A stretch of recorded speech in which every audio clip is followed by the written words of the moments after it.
What's good YouTube? And welcome to the house. It feels like the entire community has its eyes glued to the premiere of Seeing What's in Gold series over on Konami's Yu-Gi-Oh! YouTube.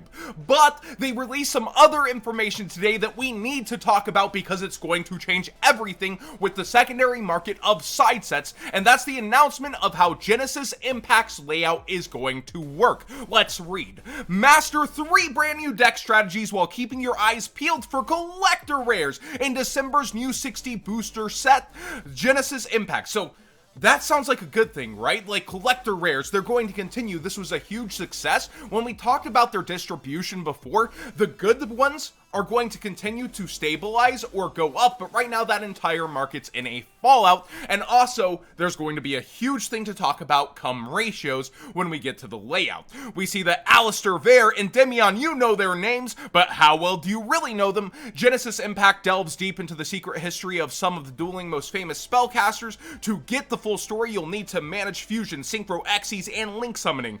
We've restricted access to this section, can't have our secret getting out yet, you know. See ya in December, so they're kind of alluding to that hasn't been revealed in the OCG for the other archetype. Finally, flip the script on ritual summoning with a new theme. That's the Drytrons that can ritual summon nearly every ritual monster in the game from your hand or graveyard by tributing machine monsters whose attack equals or exceeds the monster attack. The levels don't have to match at all. Every effect monster in the theme is 2000 attack machines, so it's easy to meet the requirements of whatever ritual monsters you want to summon. Combine those two monsters' attack and ritual summon 4000 attack ritual monsters that start. Genesis Impact follows the same rarity distribution and cards per pack contents as Toon Chaos. So look out for 15 new collector rares, but secret rares are gone from side sets. Now it's 10 ultras, 15 super rares, and 35 rares. I want to break this down to you for why I'm flipping out. With Toon Chaos, it was only 3 ultra rares per box. If this is the new standard for side sets, we are going to see some explosively expensive archetypes when it comes to the meta ones in the future. Like, look in the past, they've been expensive before, right? Sky Strikers? Let's think about this. At 3 ultras per box times 12 boxes, you're only seeing 36 total pulled ultras, just barely above a playset of the new cards that are going to be an ultra rarity per case. That is $720 to barely get to a side set, much lower printed than a core set. New cards that could be impactful to the metagame on another level in the future.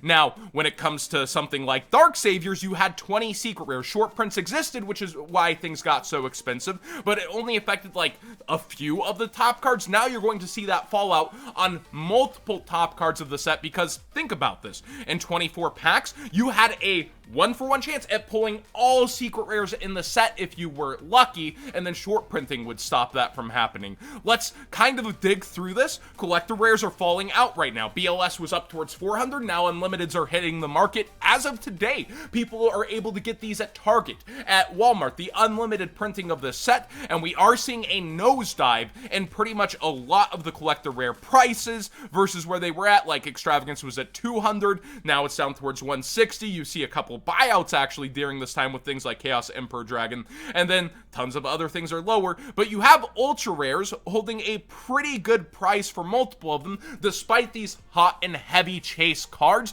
that people can go after because, hey, Extravagance, that's a card we want 3 of.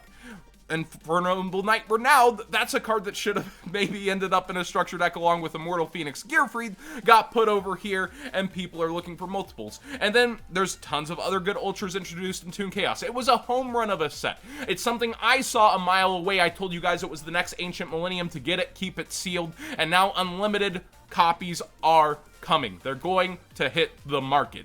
And if they have to do that with every side set, it is going to be wonky evaluations on the secondary market. I don't think they'll have to. I think they'll actually get on the print runs, get them fully out, and you want experience that kind of a crash necessarily, which I applaud being able to get a second chance at this set. it's really cool. And the first edition versus unlimited collector rares, they'll definitely have a big gap like ghost rares did in the over time. But back to the ratios, back to why this matters so much.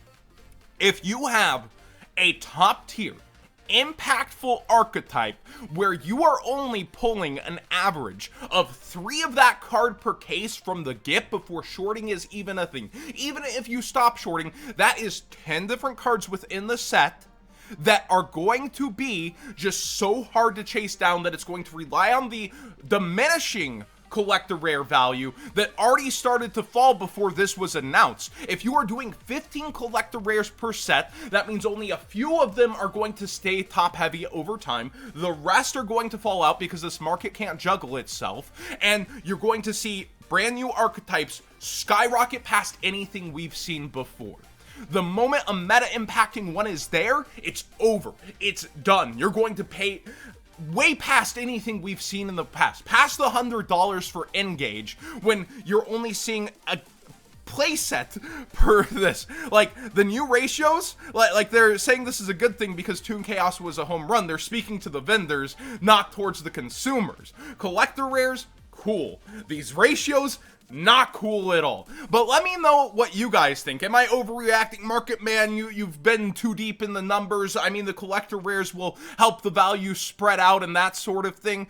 This was a secondary printing for Potted Extravagance. That's why it's so cheap, where we really should have seen it in the Megatons or something like that and it actually be cheap. So this is a reprint being atop the set, not a new archetype really marching its way forward. And here's a rogue deck within our metagame, a tier 1.5 to 2 deck that you know, we're seeing. So yes, it's a very good deck, and you can already see it struggling with the amount of listings, but Toon Chaos was shorted, granted. Seeing only a playset per case per $720 spent at the $60 a box evaluation. That's what you get. Like, only how many people could get their playsets on market right now? Very, very few, until the unlimited wave has come to the rescue just in time. So I want you guys, while everybody's looking forward, to think about Genesis Impact. I know Yu-Gi-Oh! Black Market will actually have their cases up soon. I don't see an archetype in here that's really needed to rush after, but the reprints might get better in these side sets is the only silver lining to me, because if they're looking at collector rare, looking at building hype, we might get a couple of better reprints than we used to in the past. You know, they would like sprinkle in a $20 card here or there. Oh, here you can have Hidden City, things that didn't make sense at all. Now we could see some higher end reprints maybe selling these sets more consistently, like Ash Blossom for Shadows in Valhalla, and actually mattering. That's one cool aspect of this, but the aspect of chasing down these decks, and when everybody's going to want the same one, it's going to be total devastation. That's just my take on it. What do you guys think? Again, Market Man might be too crazy deep in the numbers, but whenever there's a change like this, we do have to look towards the future of product release and how it continues. Also, you know, like replacing the secrets, you get into these different places. They've said it will be cards per pack contents as Toon Chaos. I assume the same ratios. Thank you so much for watching. Please subscribe if you haven't already. Give this video a thumbs up if you enjoy me looking out like this in terms of everything and talking to the community one-on-one with it. I don't want this to go by the wayside while everyone's like, oh, Pogger's new Gold Series stuff. Yeah, we'll all go, oh, Pogger's new Gold Series stuff, but I don't want this swept under the rug at all. This is pretty crazy how it's going to work. I really do like Collector Rare. I think it looks awesome. I think they did a good job bringing it over, but this kind of chase for it, the market is definitely going to get wonky for it in the future.